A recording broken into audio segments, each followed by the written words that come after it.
Hi everyone, welcome to one of the most premium residential properties here in the South, where art fuses with nature, comfort with sustainability, high quality of life with a touch of rural vibes. I am Amor Almugera and I'm Mr. Own That Property, and welcome to Trava.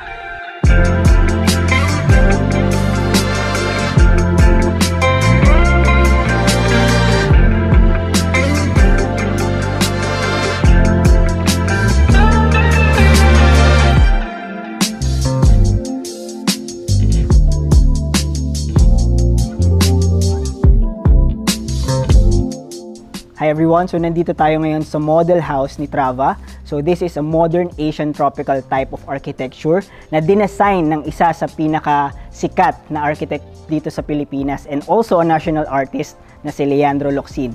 So kung naaalala nyo kung sino ba si Leandro Locsin, siya yung famous architect ng mga famous structures din dito sa Pilipinas like the CCP, PICC, and kung makikita nyo yung common sa kanilang architecture is Leandro Locsin is known for his floating volume type of architecture. So, ngayon, I'll be giving you a tour nitong model house ni Trava. So, let's go. So, as we walk here inside the model house, so bubungad agad sa atin itong malawak at mahabang walkway, no? And on my left side, so nandito yung isang guest room. This is the bedroom number 1. And we also have a small space to hold our guest. And on my right side naman is, of course, the elevator. And what I love about this model house is that itong malaking series of glass doors and windows where natural light can pass through. So, bago natin baybayin tong part na to, so puntahan natin yung guest room. So here in the guest room, so makikita natin na very spacious siya with a queen size bed, and syempre may estante tayo for entertainment for our guests. I love the design of this one because of the wooden floor. I'm really a fan of wooden floors talaga. So again, this is the queen size bed with a TV for entertainment para sa ating mga guests and series of framed artworks. So and on this side naman is yung CR na mismo and another wardrobe cabinet for our guests if ever na mag-stay man sila dito for few days. So mapapansin natin malaki siya and also spacious din. So from the bed, so on this side is the wardrobe cabinet naman for our guests, just in case they're gonna be staying here for quite few days. So from the wardrobe cabinet, so let's go dito sa side na to, which is the CR natin. I love the wooden door going through the CR. So what a spacious CR for our guests. So mapapansin naman natin na spacious talaga siya. So we have the lavatory here, the toilet, and also the shower area. Another thing about this house design talaga is they placed the windows and the doors, the glass doors and the windows na malapit talaga or maaabot talaga ng natural light. So hindi na siya kailangan ng mas maraming lighting. So nako-compensate na mismo ng natural light yung kailangan na ilaw dun sa mga kwarto natin. So again, this is the guest room, the first guest room na makikita natin sa pagpasok natin dito sa model house. And again, here from the guest room, so balik tayo dito sa hallway, and I want to emphasize again itong malalaking glass doors na pinag-isipan talaga ng designers. Kumbaga, kinonsider talaga nila where the light is passing through. So dito nila nilagay sa area na to where yung malalaking glass door is located. So makikita rin talaga natin and mararamdaman natin yung natural light na pumapasok dito sa bahay. Na kahit hindi ganun karami yung ilaw na ilagay mo, natural light lang is sapat na. From this walkway, so ito yung papunta sa ating living area, and of course you're seeing the stairs here na going to our second floor. So before we go to our second floor, punta muna tayo dito sa isa sa pinaka-importanting area ng bahay na to, ang ating living area.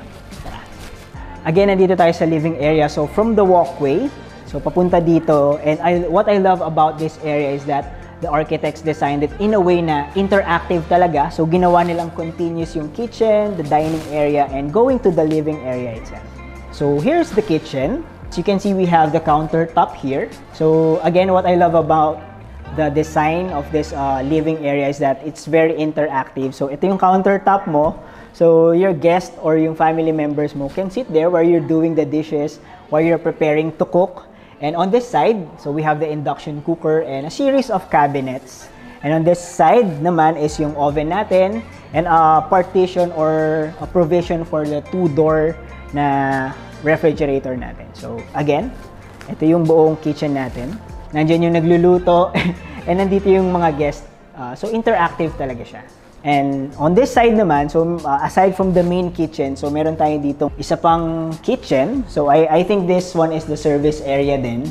So just like a typical kitchen, so meron pa rin tayo room na, itong room na to is meron pa ring lavatory, may series of cabinets pa rin, may kalan pa din, and another provision for the refrigerator. So aside from the main kitchen, meron din tayong service area. So kung medyo matrabaho yung lulutuin natin, pwede siya dito. So from the kitchen, so makikita agad natin dito sa side na to, yung mismong dining table. So from the kitchen, pagkaluto, lagay agad dito, pwede nang kumain. And again, since continuous nga yung flow ng room na to is may kumakain dito, pwedeng may nanonood ng TV, or habang kumakain, pwedeng nanonood din ng TV, and makipag-interact din sa other guests or the other members of the family. Sa side naman na to is again, yung mga matataas at malalaking glass doors and windows natin. Again, to save energy din. Syempre, natural light pa rin yung makikita natin dito. And while eating din. So while eating, masarap kumain dito kapag yung view mo sa labas ay maganda din. Kitang-kita mo yung garden. From the dining table, so ito naman yung mismong living area natin. So I like that. I like the design that pagkapasok mo pa lang dun sa walkway, pag dumiretso ka dito sa living area, so makikita mo agad kung sino yung guest mo. So pwede agad sila dumiretso dito to relax and to chill.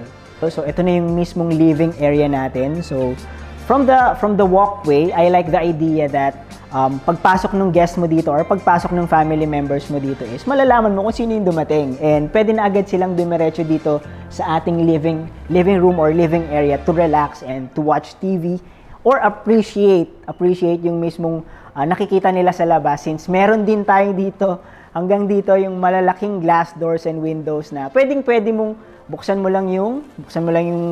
tanggalin mo lang yung cortina mismo and just appreciate the beauty of your garden.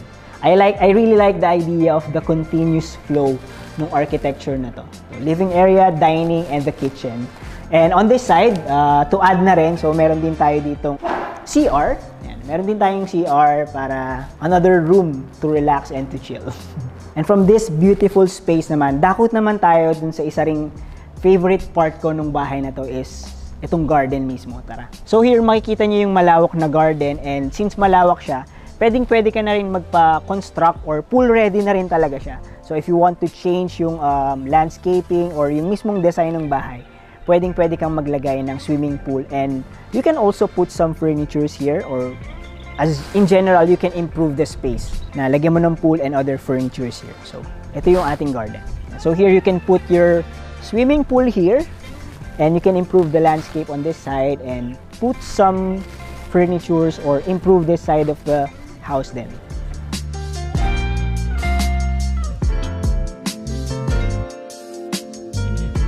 So nandito tayo sa second floor ng bahay. So nasa likod ko yung ating elevator. So this one is connecting dun sa ating first floor.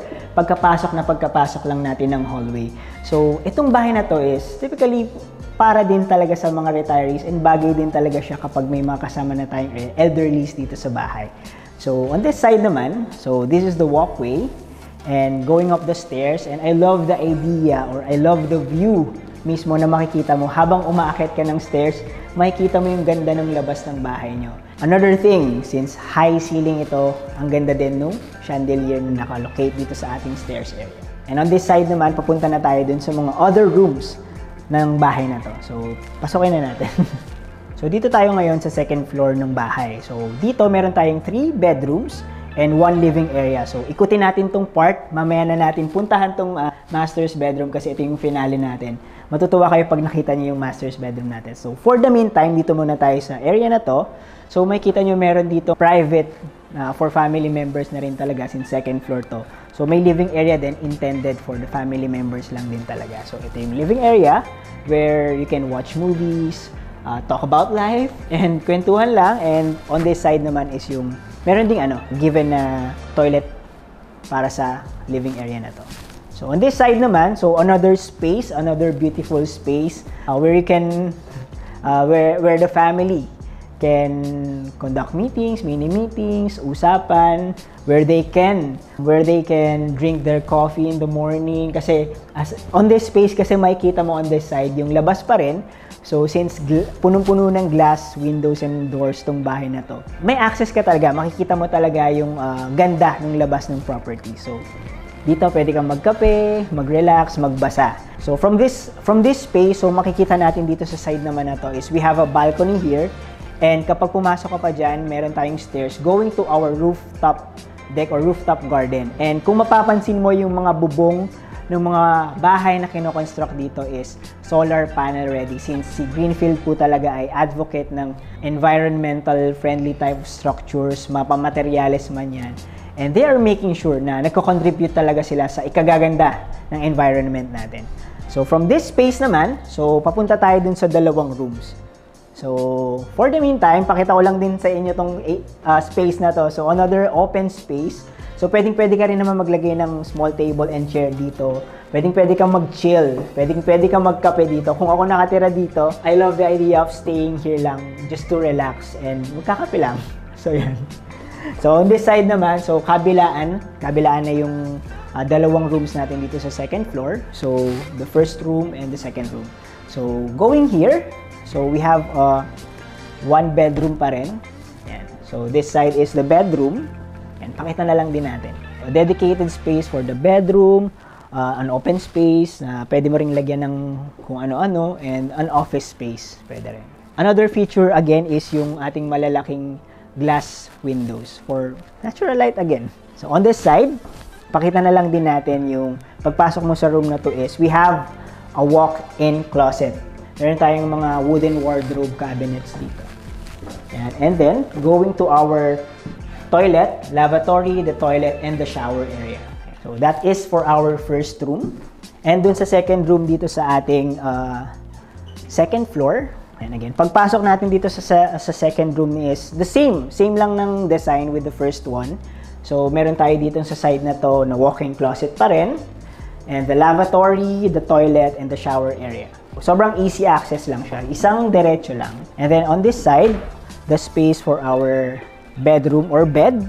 Ang ganda kasi spacious talaga siya. Pwede mong i-redesign or ilipat yung mga furnitures mo kung saan mo man gusto, no? So another space for chair here and an office area. Pwede din. So those are our two rooms.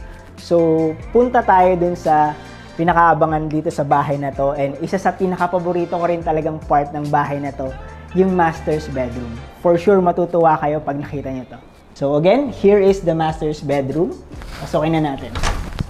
So to start with, itong ating master's bedroom ay meron siyang tatlong parts. So again, meron siyang sariling private living area. On this side, on this space is yung mismong bedroom. And dito naman sa side na to ay yung mismong walk-in closet. So again, to start with, ito yung living area. So pwede ka pa rin mag-relax privately if this is your room, if the mother or the father, pwede pa rin silang magkaroon ng sarili nilang time, sarili nilang space to relax. So dito naman sa side na to, so ang ganda lang nung idea, ang ganda lang nung design na hinati pa rin nila yung master's bedroom into 3 parts. So dito sa side na to, paglampas mo dun sa living area, ito na yung mismong dedicated space lang talaga siya for the bed. Wala nang ibang nilagay dito kasi kumbaga parang this is our bed and our bed only. Another spacious area din. So pwede pa rin lagyan ng kahit anong furnitures na gusto nang naka-stay dito sa room na to, like the mother or the father. Pasok naman tayo dito sa ating third part ng master's bedroom. Another walk-in closet. And hindi lang to basta walk-in closet. Ito ay malaking walk-in closet. Yan. So parang isang room na rin talaga siya. So itong space na to ng CR, so dedicated lang talaga siya for the wardrobe cabinets. So kung maraming damit, maraming sapatos, I'm sure magkakasya to dito. And meron pa din dito sa side na to. So from here, from the walk-in closet, dito naman papunta yung ating mismong CR. So we have a pair of lavatories here. So may mirror naman. And also, kita pa rin natin yung ganda ng labas kasi meron pa rin talagang glass windows na nakalocate dito. Pero wag mag-alala kasi meron pa rin namang kumbaga may nakalagay pa rin naman na structure or kung ano man ito na maano pa rin, ma-ensure pa rin natin yung privacy natin kapag nandito tayo sa CR. So, this is the lavatory side. So, dito naman sa part na to is nakahiwalay pa din yung ating toilet and bath. So, ayan. So, shower room and the toilet room. So, may privacy pa rin talaga. So that's it for our master's bedroom. So, nakita nyo naman kung gaano kaganda yung space, kung gaano nila hinati. Kumbaga, kahit na master's bedroom siya, meron pa ring rooms inside the master's bedroom na dedicated talaga sa specific purpose nung mismong mag-stay dito sa room na to. So, here is our rooftop garden. So, as you can see, maganda tong space na to or area na to ng bahay na to. Perfect na perfect to para sa ating mga clients na plantito at plantita. So nakikita nyo naman dito sa likod ko, may mga nakatanim na rin talagang gulay at prutas. So ayan. Perfect na perfect para dun sa mga may hilig talaga magtanim natin na client. So, and here, I want to emphasize din na syempre makikita rin talaga natin dito yung buong green field. So kita natin si Makiling and relaxing space din talaga ito. So yan.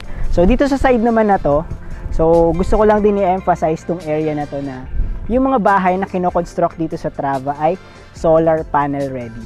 So ayan sila. So pwede ka mag-install ng solar panels. In line din dun sa advocacy ni Greenfield na sustainable na space, sustainable na structures or bahay, contributing pa rin sa preservation ng ating environment.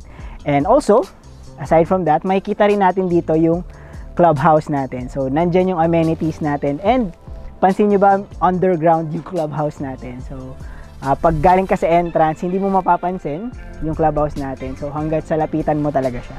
And what I love about the clubhouse din kasi is kumpleto siya sa amenities. So, meron tayong pool, meron tayong pavilion, meron tayong gym, and so on and so forth. So, everything na kakailanganin ng mga clients natin na titira dito sa Trava is nandito na sa clubhouse natin. Trava offers lot-only properties ranging from 550 square meters up to 750 square meters. And itong bahay na tinur natin ngayon, it has a floor area of 586.15 square meters and a total lot area of 605 square meters. So, nasan nga ba to si Trava? So, si Trava located to 5 minutes away lang from South Luzon Expressway. So, baybayin mo lang yung SLEX. So, exit ka lang sa Eton exit and madali mo nang matutuntun tong Strava. And also, malapit lang din to sa mga commercial spaces dito sa Santa Rosa, Laguna, such as Paseo de Santa Rosa, Arcadia. So, 5 minutes away lang siya dito sa Trava. So, even dun sa pinakamaliit na detail or dun sa pinakamaliit na materyales na ginamit dito sa pag-construct ng bahay sa Trava, ma-appreciate pa rin natin. And really, Greenfield is really advocating dun sa sustainability and the preservation of our environment. Going back here dito sa facade ng ating bahay, so I just want to emphasize with you that we have 3 carports. So the first one is doon. So separated lang siya ng plants here. And the other 2 cars can be placed here. So we have here and here. And also I just want to emphasize ulit na itong since sustainable nga, no? So electric vehicle ready na rin itong carport natin. So kapag fully implemented na yung electronic or electric vehicle dito sa Pilipinas, so ready na rin talaga si Trava. And on this side, so meron din tayong way from the carport going to our garden. Question, paano pag marami akong kotse? So don't worry, kasi meron pa tayong space sa front nung bahay mismo. So meron tayong allotted space for cars din. So makikita nyo rin naman yung mga nakapark na ibang kotse. And also, aside from that, so malawak din talaga yung area or road nung mismong Trava. And we have here the walkway. So again, this is the parking, extra parking space. And also meron din tayong allotted for bicycles. So isang maganda ring advokasya or kumbaga pinopromote din talaga ni Trava and generally ni Greenfield is since punong-puno ng 45% is allotted for open spaces talaga. So maganda mag-bike, masarap mag-jogging talaga, no. So to add, so malawak yung ating road. So this one is a permeable road din talaga na nagpe-prevent din ng flood.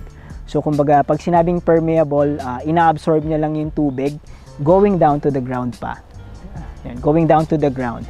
And also mapapansin nyo rin na sa ngayon wala pa kayong nakikita masyado, no. So pero in the near future, makikita nyo rin talaga yung pagkaaliwalas dahil marami rin talagang trees.